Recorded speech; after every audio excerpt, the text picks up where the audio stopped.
Have you ever tried to explain something that just doesn't seem to make any sense on the surface? Well, today we're going to deconstruct a brilliant little e-learning video that does exactly that. It manages to teach a really confusing grammar rule to middle schoolers, and how it pulls it off is a total masterclass in instructional design. So let's dive in and see how they did it. So here's the central puzzle, and it's a big one, especially if you're teaching English. How in the world do you explain a rule that sounds like a flat-out contradiction? This is the exact challenge the video designers were up against. They had to find a way to make the illogical logical. And this right here perfectly illustrates the problem. We teach students, hey, the present tense is for now. But then we turn right around and say, oh, by the way, we also use it to talk about the future. You can just imagine a fifth grader's brain short-circuiting. It feels like we're breaking our own rules. So how did the video get around this? Okay, the first move is just genius in its simplicity. Instead of jumping straight into the confusing part, the video does the opposite. It starts by building confidence, focusing entirely on what the students already know. The strategy here has a name. It's called scaffolding. And it's just like building a house, right? You don't start with the roof. You've got to build a solid foundation first. So the video anchors this new, tricky idea to concepts the students have already got down pat. This creates a feeling of stability and makes them way more open to the new stuff.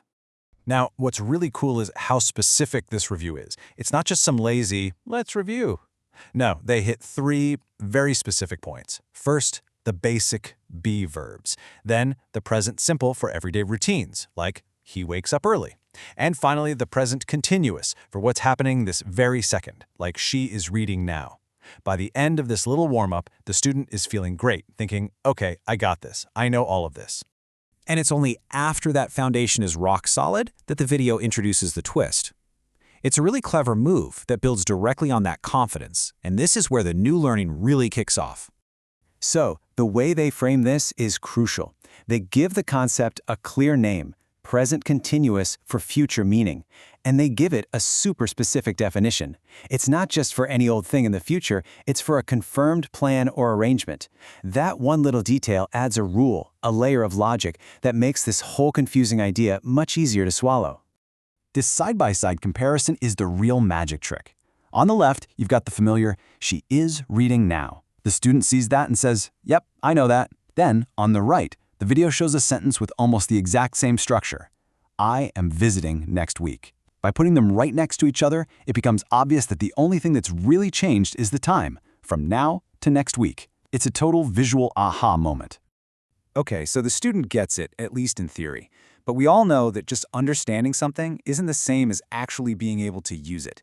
This next part is all about taking that knowledge from short-term memory and really locking it in. This is such a critical step, and it's one that so many lessons just skip over. The people who made this video knew that just showing the rule is pretty much useless. To really, truly learn it, students need to play with it, test it out, and make it their own. The key is to get them interacting. And they don't just use one boring type of practice. No way. They use a whole mix of games and exercises. There's a visual game, what are they doing? To practice the now meaning. Then a sorting game to tell the difference between routines and current actions. And finally, you've got your classic fill-in-the-blanks to really nail down the grammar. This variety keeps it fun and attacks the skill from a bunch of different angles. The final piece of this puzzle is context. I mean, grammar rules floating in a void are just so hard to remember. The video's next move is to ground everything in a relatable, real-world story. So instead of a bunch of random, disconnected sentences, they created this simple animated story, A Day in the Life of a Student. This is fantastic because every single kid in their audience can relate to it. It gives them a natural framework to see all of these grammar points in action. This timeline just shows how perfectly the story brings the whole lesson together. The student's morning routine, that's naturally going to use the present simple. What they're doing in class in the afternoon, that's present continuous for now. And when they start talking about their plans for the weekend, boom, a perfect, natural opportunity to use the present continuous for the future. It all just clicks right into place. And now for the final step, the main event. The video pushes the students to stop being passive viewers and become active speakers.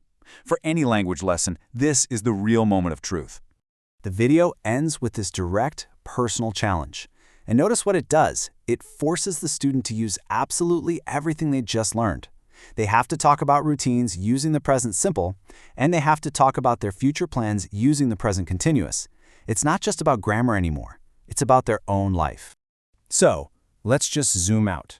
What we've just broken down is basically a 5-step blueprint for teaching almost any complex or kind of contradictory idea.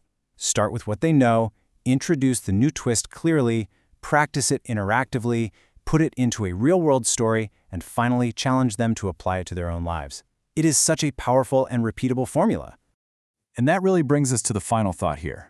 This blueprint isn't just for teaching grammar. It could be for explaining complex data at work, a new business strategy, or really any idea that seems counterintuitive at first. So the question I'll leave you with is this: what's the impossible concept that you could tackle next with this method?